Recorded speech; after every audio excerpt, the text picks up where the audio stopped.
ইরানের ওপর নিষেধাজ্ঞা বহাল রাখার প্রশ্নে ইউরোপীয় ইউনিয়নের অনড় অবস্থানের তীব্র সমালোচনা করেছেন তেহরান। ইরানের দাবি, মানবাধিকারের নামে আরোপিত এই নিষেধাজ্ঞা আসলে রাজনৈতিক চাপ সৃষ্টির হাতিয়ার, যা সাধারণ ইরানি জনগণের জীবনকেও আরও কঠিন করে তুলছে।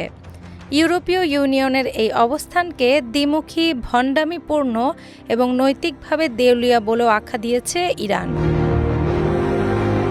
মঙ্গলবার ইরানি সংবাদ মাধ্যম প্রেস টিভির এক প্রতিবেদনে বলা হয়, ইউরোপীয় কমিশনের president Ursula von der Leyen সম্প্রতি স্পষ্টভাবে জানিয়েছেন, ইরানের ওপর থেকে নিষেধাজ্ঞা তুলে নেওয়ার সময় এখনও আসেনি।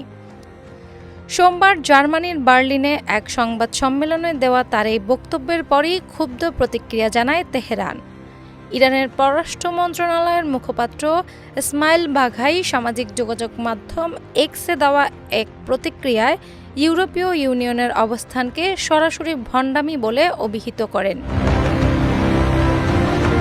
তিনি বলেন, ইরানের ওপর আরোপিত নিষেধাজ্ঞা কখনোই মানবাধিকারের প্রশ্নে ছিল না, বরং এটি সাধারণ ইরানি নাগরিকদের মৌলিক অধিকার খর্ব করার একটি কৌশলগত উপায়। বাঘাইয়ের ভাষায়, মানবাধিকারের কথা বলে যে নিষেধাজ্ঞা বজায় রাখা হচ্ছে তার প্রকৃত লক্ষ্য ইরানের জনগণকে চাপে রাখা। তিনি বলেন, এসব নিষেধাজ্ঞা কেবল অর্থনীতি নয়, স্বাস্থ্য, চিকিৎসা, খাদ্য ও দৈনন্দিন জীবনযাত্রার ওপরও সরাসরি নেতিবাচক প্রভাব ফেলছে। ফলে মানবাধিকারের নামে এই পদক্ষেপ আসলে গণশাস্তি ছাড়া আর কিছু নয়। তিনি আরও বলেন, ইউরোপ যে নৈতিকতার মুখোশ পরে ইরানের বিরুদ্ধে অবস্থান নিচ্ছে তা এখন আর আন্তর্জাতিক অঙ্গনে বিশ্বাসযোগ্যতা তৈরি করতে পারছে না, বরং এ ধরনের বক্তব্য ইউরোপের দ্বিমুখী নীতি ও রাজনৈতিক ভণ্ডামিকেই আরও স্পষ্ট করে তুলছে। ইরানি মুখপাত্রের অভিযোগ, ইউরোপ একদিকে মানবাধিকার ও ন্যায়ের কথা বলে, অন্যদিকে নিষেধাজ্ঞার মাধ্যমে সাধারণ মানুষের ওপর চাপ সৃষ্টি করে নিজেদের রাজনৈতিক উদ্দেশ্য বাস্তবায়ন করতে চায়। তার মতে, এই নীতি শুধু ইরানের বিরুদ্ধেই নয়, বরং বিশ্ব রাজনীতিতে ইউরোপের নৈতিক অবস্থানকেও দুর্বল করে দিচ্ছে। তেহরানের দাবি, দীর্ঘদিন ধরে ইরানের ওপর আরোপিত ইউরোপীয় নিষেধাজ্ঞা মূলত পশ্চিমা শক্তিগুলোর রাজনৈতিক চাপ প্রয়োগের অংশ। এগুলোর লক্ষ্য সরকারকে নয়, বরং সাধারণ মানুষকে ভোগান্তিতে ফেলে রাষ্ট্রকে দুর্বল করা।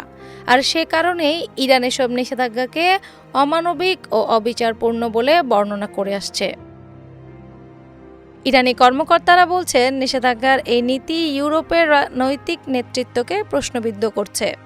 তাদের মতে, মানবাধিকারের নামে চাপিয়ে দেওয়া এই পদক্ষেপ এখন আর কূটনৈতিক চাপের উপায় নয়, বরং ইউরোপের বিশ্বাসযোগ্যতা সংকটের প্রতীক হয়ে উঠেছে।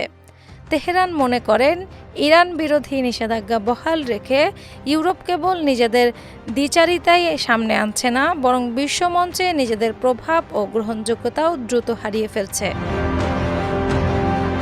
ডেস্ক রিপোর্ট, বাংলাবাজার পত্রিকা।